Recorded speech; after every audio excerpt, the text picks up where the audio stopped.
Hey ho warga barbar, selamat datang kembali di channel Sobat Mupi, channelnya warga barbar. Kali ini kita kembali mengulas satu buah film yang bergenre enak-enak, menceritakan tentang sepasang adik kakak yang mengelola sebuah usaha salon. Namun usaha mereka mengalami kendala di mana salon yang mereka kelola selalu sepi pelanggan. Hingga akhirnya mereka pun memberikan pelayanan khusus kepada para pelanggannya. Pelayanan seperti apakah itu? Langsung aja kita masuk ke intronya.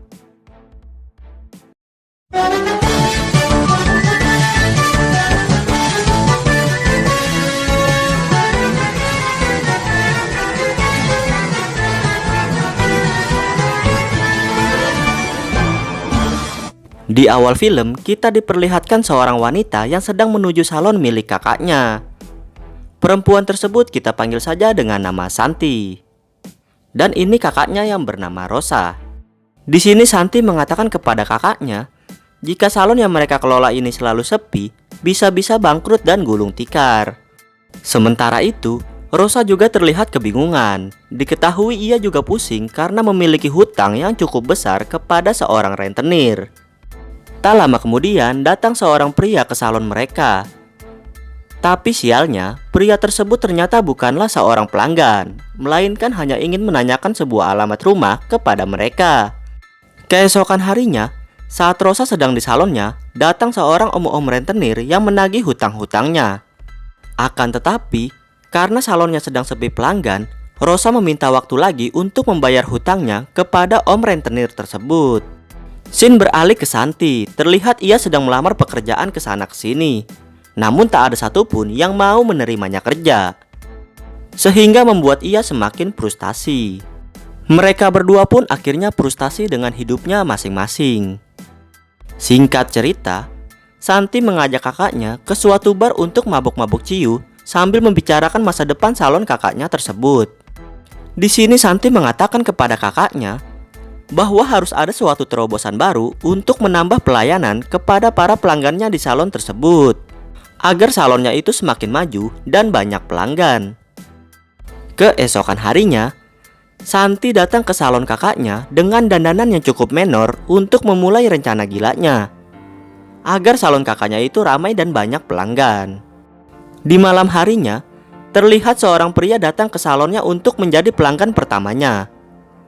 Santi langsung menyambutnya dengan baik dan mulai melaksanakan apa yang sudah ia rencanakan, yaitu dengan memberikan pelayanan yang manja kepada pelanggannya itu. Sementara itu, Rosa yang belum mengetahui rencana adiknya hanya bisa memperhatikannya. Dan alangkah terkejutnya ia saat melihat Santi membuka bajunya dan memberikan pelayanan yang berlebihan kepada pelanggan tersebut.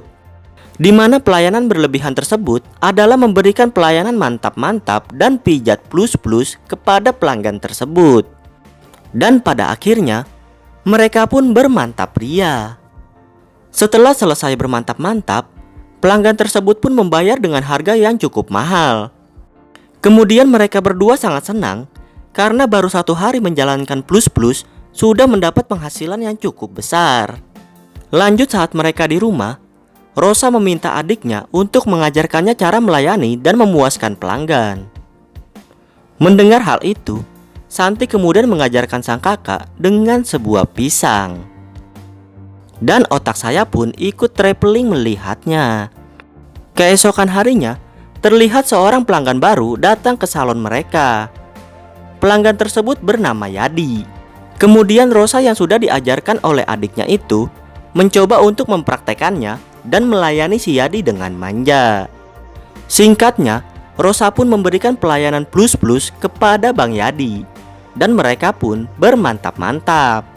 Saat selesai enak-enak, Yadi pun berniat untuk membayar. Namun ia sedikit terkejut melihat harga tagihan yang cukup mahal.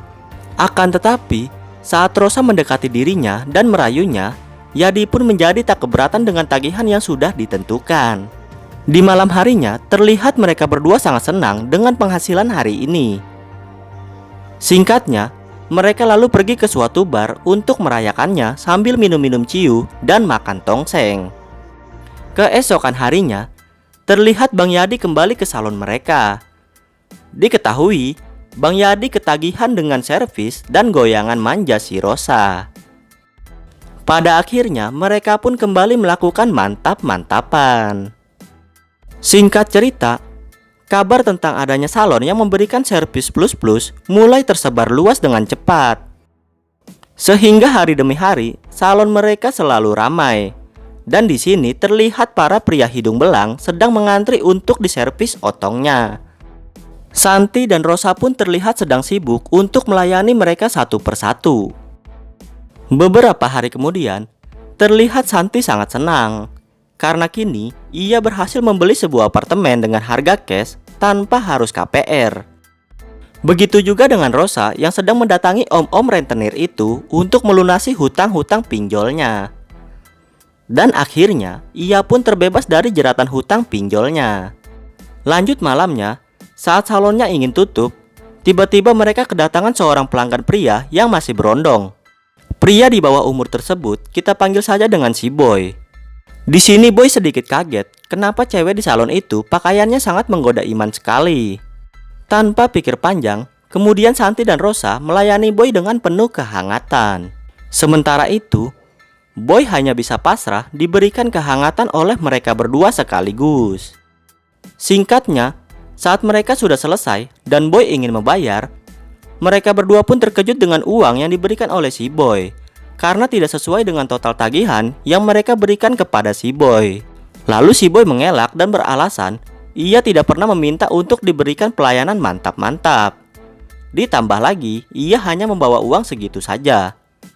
Kemudian mereka berdua pun marah dan memukuli si Boy lalu mengusirnya keluar.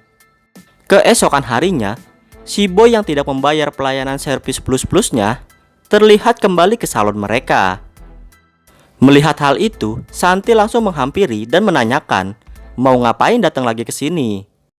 Namun tidak disangka dan tidak diduga-duga, si Boy ini ternyata membawa seorang polisi, di mana ia telah melaporkan kepada polisi itu bahwa ia telah diperkosa dan dianiaya oleh kedua wanita pemilik salon ini. Nggak ada akhlak emang nih bocil, udah dikasih kenikmatan, gratis pula, malah